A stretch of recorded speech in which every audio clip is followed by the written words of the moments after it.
Hello, everyone. Today I will present my paper.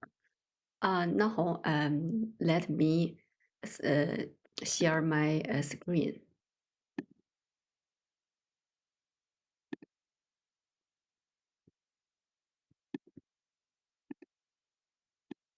The title of my paper is Covering COVID-19 Pandemic on Short Video Platforms in China, content analysis of Douyin accounts of People's Daily and China Daily. This paper includes 5 parts: introduction, methodology, results, discussion, and conclusion. First, I will introduce the introduction. First, the background. As social media is currently a very popular and easy to adopt communication carrier, many news media outlets have widely used the social media to convey health information. Among them, the news report with short video is a new important way. Douyin, known as the TikTok internationally, is a good example. In China, as of the December 2020, 1,334 news outlets opened accounts on Douyin, viewing it as a new platform for information dissemination. Some scholars studied the news reports on the social media, but existing literature mostly focus on the news report on social media with text and long videos, such as Facebook, Twitter, YouTube, and so on. However, there are few research on short video platforms, resulting in research gaps. So this study try to fill the gaps and focus on the news reports with the short video. My study has two objectives. One is to explore the reporting frequency, video length, reporting contents, reporting tendency of People's Daily and China Daily. Second one is to find the similarities and differences of them between People's Daily and China Daily. In this paper, a content analysis was employed. The sampling size of short videos about COVID-19 published by People's Daily and China Daily on Douyin from January 20 to February 20, 2020 were selected. Finally, a total of 217 videos about the pandemic from People's Daily and 169 videos from China Daily were obtained through data cleaning, which constituted statistical samples. Then I built the categories.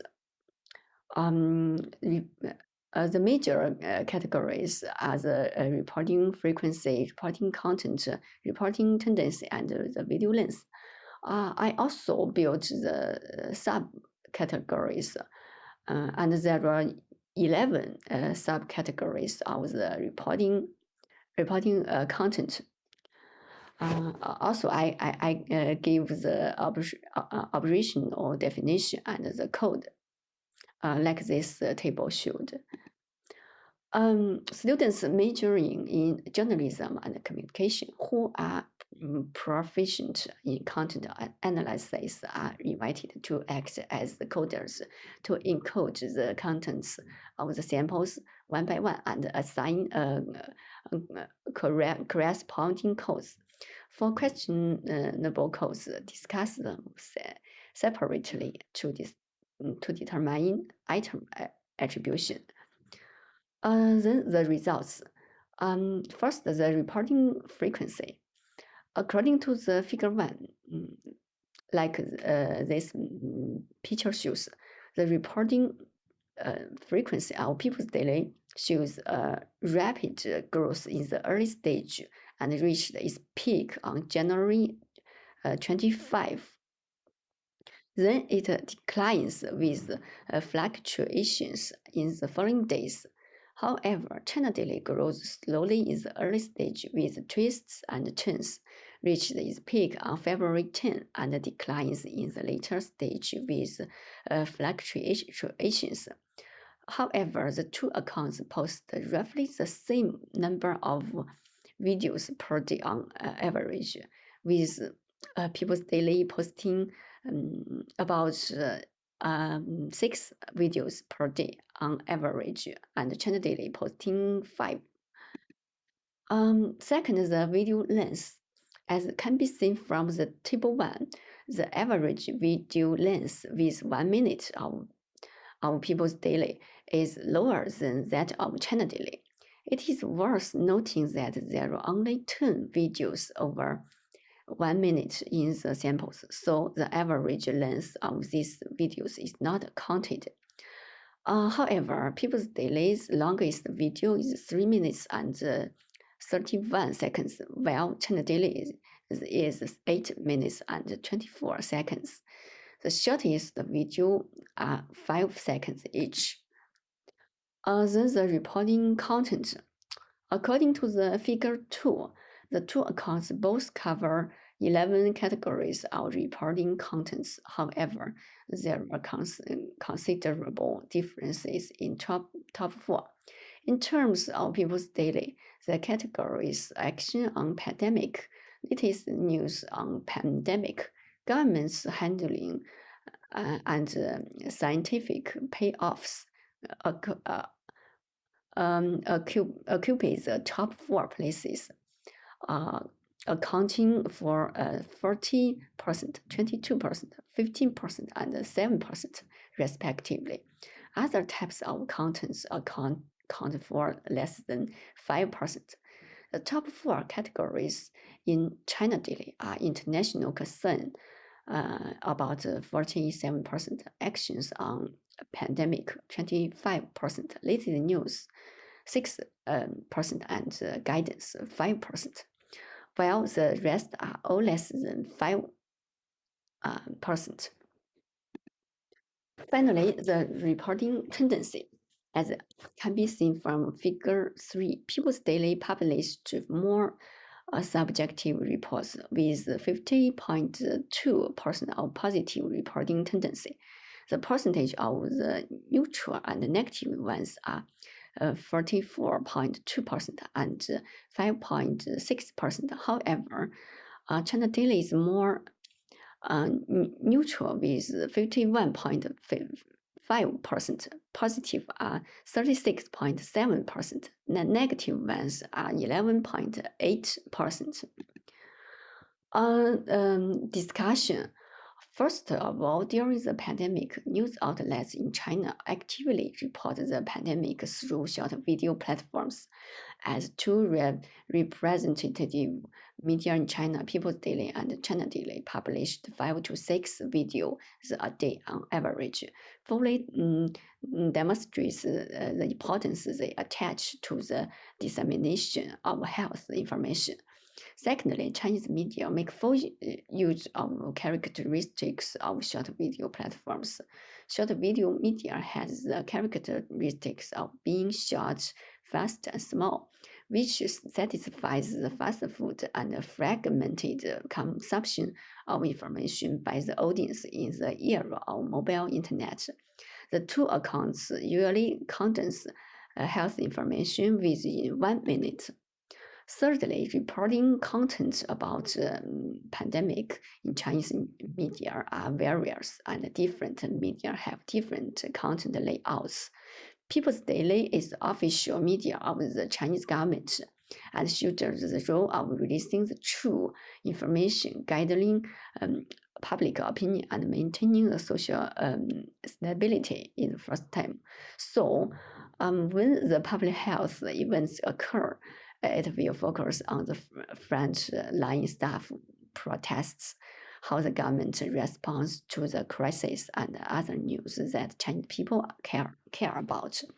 China Daily shoulders the heavy task of China's international communication. So in this pandemic, it focused on the international concerns. Action on pandemic is also important because it wants to spread Chinese effort to the world. Finally, short video reports in Chinese media are highly subjective. The positive tendency of both media outlets is to praise the frontline staffs such as doctors, nurses, police, community workers, and volunteers. The neutral tendency is mostly reflected in the latest news, guidance, and government's handling, while the negative reports are mainly about the illegal crimes and dereliction of duty, as well as the slander and racism against China. Conclusion. First, the implication of this study. In major public health events, media reports establish a synergistic mechanism and use the positioning of the different media to form the complementary effects.